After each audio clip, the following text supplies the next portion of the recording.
Muchísimas gracias, Ángela, por estar con nosotros. Bienvenida. La invitación y con mucho gusto. No sé si tuvo oportunidad de escuchar al exfiscal de Guerrero. Acabamos de colgar la llamada con él para saber, obviamente, cuál es su primera impresión de lo que nos dice aquí en exclusiva con Mega Noticias. No alcancé a escucharlo, lo siento, pero estaba un poco atareada. No, lo entendemos y le agradecemos porque sabemos, nos ha costado hablar con usted, pero siempre nos ha abierto las puertas para poder tener comunicación directa. Primero que nada, decía que no le sorprendía esta información, pero que el video podría ser sobredimensionado, pero ensucia la indagatoria. ¿Cómo lo percibe usted? Precisamente ese es el tema en particular, de cómo muestra y que se tiene que investigar sobre cómo muestran las acciones que se realizaron desde las 6:20 de la mañana del basurero. Precisamente el GIEI pone en aviso de estos temas que sucedieron y que no fueron informados dentro de la investigación. Sobre esos supuestos es importante también saber por qué razón estaban ahí, con órdenes de quién, pero indiscutiblemente cuando se supo esa información y por qué razón llegan ahí, ¿no? Desde ese contexto también, por qué se mueven las diferentes personas sobre una presunta escena del crimen, lo que también tiene incidencia fundamental en los hallazgos posteriores, y obviamente por qué no se informa de esto a la investigación. Por dos lados quiero enfocar. ¿Por qué estaban ahí? ¿Quién los autorizó? Esto no se podría haber desarrollado, estas grabaciones con un dron donde se ven a elementos de la Marina, del Ejército, no podría haberse desarrollado sin los permisos de, en ese momento, los que estaban como titulares de esas dependencias, y voy más allá, del procurador o del expresidente Enrique Peña Nieto. Pues digamos que eso es lo que pedimos parte de la investigación también. Se sabe que de todos modos hay actividades que controlan ciertas instancias nomás, y son las instancias de cúpula de las instituciones o de cúpula de gobierno, y entendemos también que la salida de un dron también tiene un procedimiento especial y solamente puede ser ordenado por ciertas personas dentro de una institución. Uh-huh. Ahora, ¿el Ejército y la Marina supieron que los estudiantes estaban siendo infiltrados, que iba a pasar todo lo que ha pasado, que hemos dado cuenta de ello a lo largo de estos años? Pues los infiltrados son directamente de la Sedena, ¿no? Uh-huh. Así que tenían con pleno conocimiento y obviamente pues realizaron una infiltración que es también una de las razones por las cuales decimos que estaban informados plenamente de lo bueno, lo malo y lo feo que sucedía en la escuela. Eso quiere decir que tenían información también directa de qué pasaba dentro de la escuela y qué seguía sucediendo para la preparación de la conmemoración de Tlatelolco del 2 de octubre. 2 de octubre. Uh-huh. ¿Y habrían tenido también contacto, vinculación por la información que ustedes han tenido acceso con Guerreros Unidos? Hace unos momentos el exfiscal decía que, bueno, esa parte de responsabilidad de Guerreros Unidos sigue inamovible en la información, no ha cambiado. ¿Es así? Sigue saliendo información sobre participación del crimen organizado. Sigue saliendo información indiscutible sobre la intervención de varias células en concreto o personas en concreto que pertenecen al crimen, pero digamos que se necesita más información, que la hay y que creemos que la hay, sobre los supuestos de quienes realmente estaban monitoreados en tiempo real. Ahora, tenemos información de que apenas es la punta del iceberg estas imágenes que se han dado a conocer. El resto del material audiovisual, ¿ustedes lo han podido observar? ¿Tienen otros elementos que pueden ser contundentes en el giro de esta investigación? Mira, toda la información que tenemos hasta hoy ha sido evaluada, se conoce, pero de todos modos se reserva por razones de investigación también muchas de las cosas que se han encontrado. Hace unos momentos también el exfiscal decía, efectivamente se dan a conocer estos videos, pero no tienen audio, no sabemos si los elementos de Sedena, de los marinos, tenían conocimiento, dominio de lo que estaba sucediendo en ese momento, es decir, que la información que se ha dado a conocer no la podemos tener como garantía hasta conocer el resto de la investigación en curso. Él decía que no la descalifica, pero que existen dudas porque solamente se conocen las imágenes, no el trasfondo. Pues esas dudas las puede tener él y las puede tener cualquier persona, por eso se somete a investigación y será la investigación la que determine. En particular, lo que se muestra es lo que hay y lo que se muestra es lo que se encuentra y se describe. Nosotros no hacemos nada más sino describir las imágenes, la existencia del fuego, la existencia de la cantidad de gente que pasa sobre la escena, la existencia de la llegada desde tempranas horas de muchísima gente que no está reportada en la investigación. Así que cualquier comentario que se haga al respecto, pues cada quien tiene derecho a interpretar como quiera.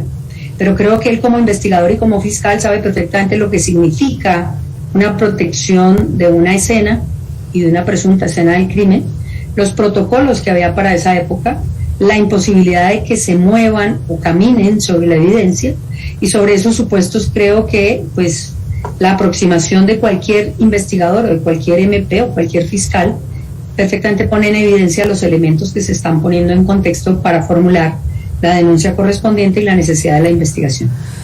Ahora, le preguntaba hace unos momentos, ¿cuáles pueden ser las consecuencias de la información que en este momento se agrega a el caso Ayotzinapa? Porque obviamente pues estamos hablando de nuevas responsabilidades u omisiones de autoridades, de titulares de esos organismos. Obviamente le preguntaba sobre si estas consecuencias pueden también involucrar a Jesús Murillo Caram, el exprocurador, o al expresidente Enrique Peña Nieto. ¿Hasta dónde puede llegar precisamente las consecuencias de este giro en la investigación? Bueno, yo creo que las consecuencias son de la magnitud de las evidencias.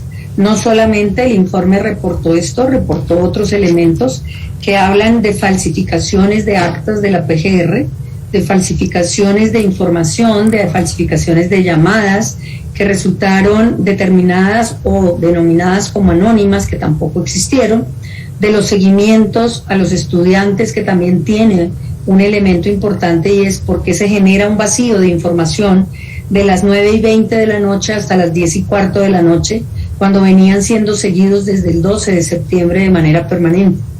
Todas estas informaciones lo que nos permite llegar, obviamente, es a completar elementos que partían de las primeras hipótesis, elementos que aumentan las hipótesis y elementos que tienen que explicarse también frente a la investigación y frente a los hallazgos.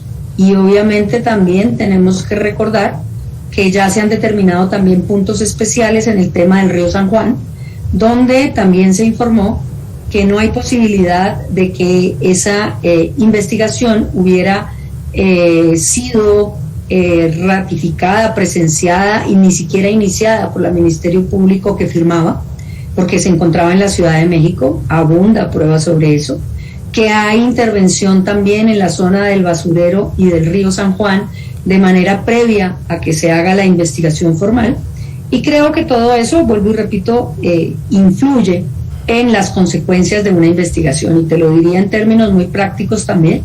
Genera una serie de vacíos que tienen que ser explicados, genera una serie de responsabilidades que también tienen que ser investigadas, y sobre esos supuestos deben aclararse todos estos elementos por bien de la investigación, pero también para saber el paradero de los estudiantes.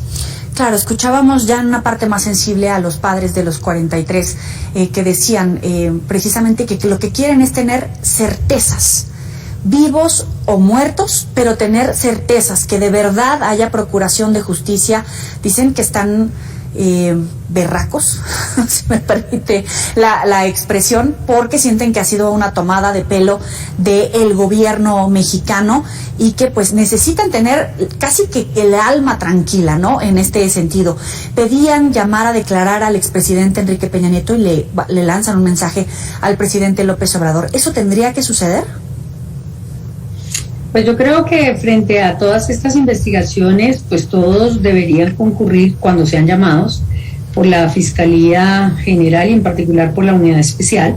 Y obviamente pues creo que las personas sobre todo que conocían lo que estaba sucediendo y que ordenaban estas actividades, pues podrían ayudar también contando qué sucedió y qué pasó para que se realizaran estos elementos. El gran problema también es que fíjense cómo si esto hubiera quedado documentado en la investigación, pues se sabría. Pero aquí empieza el tema es porque nunca se supo, nunca se consignó, nunca se contó, inclusive los peritos del EAF nunca supieron que allí se prendió fuego, que allí se generó una serie de lo que criminalísticamente se llama intervención o manipulación de la escena, que tampoco se supo que se cambiaron de lugar cosas.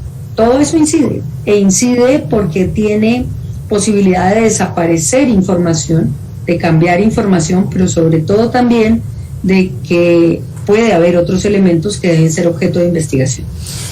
Oiga, y también si no hubiera sido, pues no sé ni siquiera cómo llamarlo, el amor de los padres, la duda, la resistencia, porque salieron a dar una verdad histórica y tal vez muchos se hubieran quedado ahí por diferentes razones, pero ellos siguieron insistiendo, ustedes siguieron haciendo su labor, fueron expulsados, luego regresados, ahorita continúan con la investigación, dan a conocer esta información y van a tener un año más.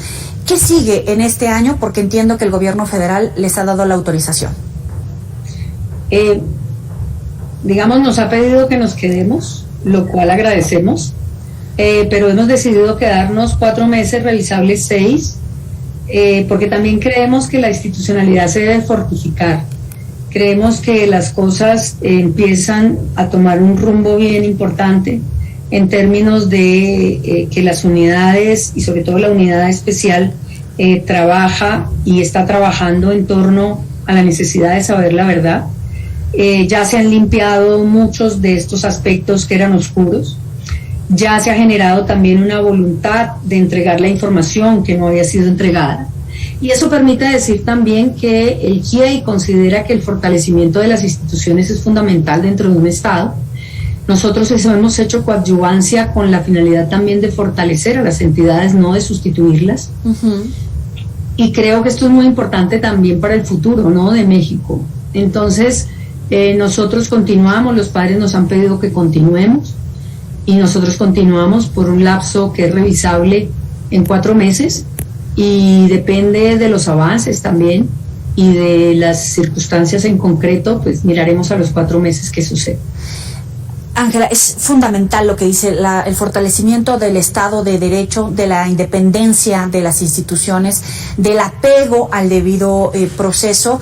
Hay opositores que ponen en entredicho si el gobierno de México, el que encabeza el presidente López Obrador, el trabajo de Alejandro Encinas, verdaderamente persigue la verdad y la justicia o tendrá un uso político. Incluso lo ponen en estos términos, si están lucrando con el dolor de las víctimas, ¿no? ¿Tiene que ver en algún sentido esta evaluación que van a hacer? Bueno, hay muchas preguntas en esa intervención tuya que yo quisiera poder asumirlas todas, pero te voy a decir 2 cosas en particular. Creo que mientras no haya verdad, hay que perseguirla. Mientras no haya verdad, hay que conseguirla.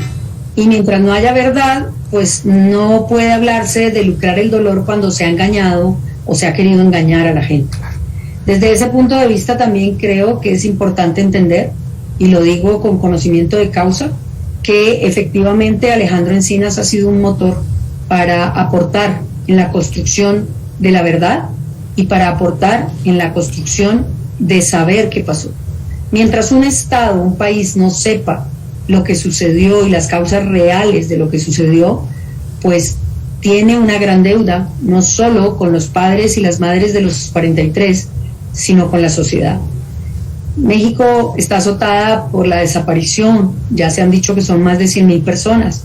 Este es un caso, entre otras, que no solamente puede tomarse como el caso de los 43, es un caso que permite ver las dinámicas y los patrones de desaparición. Es un caso que permite ver cómo el crimen organizado actúa con cooptación de autoridades, cómo la impunidad es un factor preponderante para que sigan con patente de corso las personas que han delinquido y siguen delinquiendo. Son estructuras que continúan y eso precisamente lo garantiza el manto de la impunidad, las simulaciones, la tortura y la imposibilidad de saber qué sucedió. Así que los comentarios de esa naturaleza lo que llevan precisamente es a mantener la impunidad. Y creo que esto también es parte de una campaña que está orquestada también por sectores que quieren la impunidad. Así que yo simplemente, como digo siempre, respeto las posiciones, pero creo que la labor fundamental es saber qué pasó y hacer casos, oídos sordos a esa clase de afirmaciones que solo llevan las posiciones quizás personales que alientan a cada uno de los individuos que la dicen. Seguramente ellos hacen un uso del dolor. Seguramente ellos utilizan el caso para hacer lo que piensan. Uno siempre dice las cosas que dice las hace o por experiencia propia o porque ha aprendido. Así que es mejor tener el camino claro, entender que sobre estos supuestos la investigación es necesaria hasta las últimas consecuencias y entender también que todo lo que está mostrándose, pues no se puede negar. ¿Quién puede negar lo que están viendo en esas imágenes? Ya el que lo niegue y el que crea que efectivamente tiene un trasfondo de otra naturaleza, pues que lo crea. Pero lo que hay que investigar es qué pasó. Claro. Ángela Buitrago, integrante del Grupo Interdisciplinario de Expertos Independientes GIEI, muchísimas gracias por estos minutos para el auditorio de Mega Noticias. Te apreciamos enormemente que nos tomaras la llamada. Muy buena noche para ti. A ti, muchas gracias. Un abrazo. Igualmente. Hasta luego. Importantísimo lo que nos dice